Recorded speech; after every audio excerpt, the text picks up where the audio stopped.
मैं आपको शुड का यूज़ करवाऊंगा। शुड का यूज़ हमेशा एडवाइस के लिए नहीं होता, और भी कॉन्टेक्स्ट में होता है। देखो कैसे होता है। इसमें आप एग्जाम्पल पढ़ो, we should respect our elders. ठीक है, यहाँ पे शुड आया एडवाइस की सेंस में, सलाह दी जा रही है।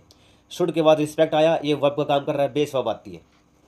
Second, should he work he will succeed, अगर वह काम करता है तो सफल होगा। यहाँ पे कंडीशन दे दी काम करने की, तो शुड आया यहाँ पे इफ़ की जगह।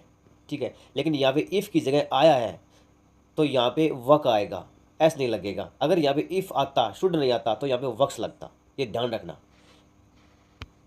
यहाँ पर यही समझा रखा है, इफ़ ही वर्क्स तो यहाँ पे वर्क्स आया, शुड ही वर्क वर्क यहाँ पे वर्क आया। ठीक है, शुड यहाँ पे मॉडल वर्ब आ रहा है, तो इसके बाद मॉडल वर्ब है वो कंडीशन में भी यूज किया जा सकता है।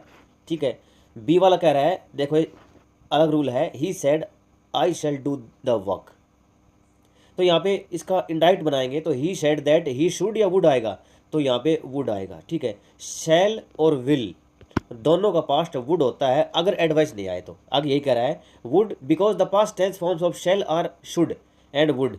ठीक है, तो शैल की शुड भी होती है, वुड भी होती है। शुड कब होती है, जब एडवाइस दी जाए, और वुड कब होती है, जब does not involve advice, advice उसमें इन्वॉल्व नहीं हो तो would.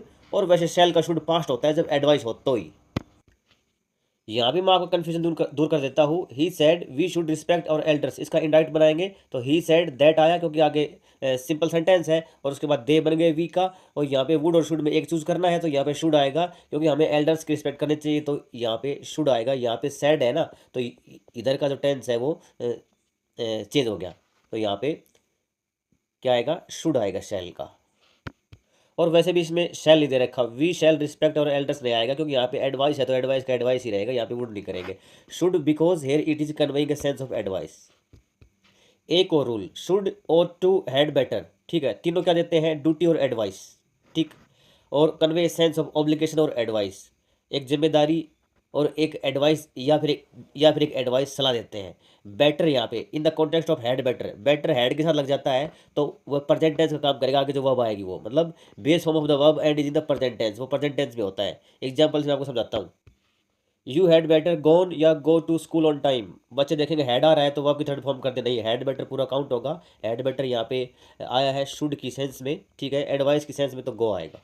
You should go to school on time, this sentence is correct. You had better to stop taking medicine which have side effect, तो आपको वो जो साइड इफेक्ट करती है ना वो मेडिसिन लेना बंद कर देना चाहिए। तो हैड बेटर के बाद टू इन्फिनेटिव नहीं आएगा, या फिर बेर इन्फिनेटिव आएगा, डायरेक्ट स्टॉप आएगा। Students, thank you for watching this video.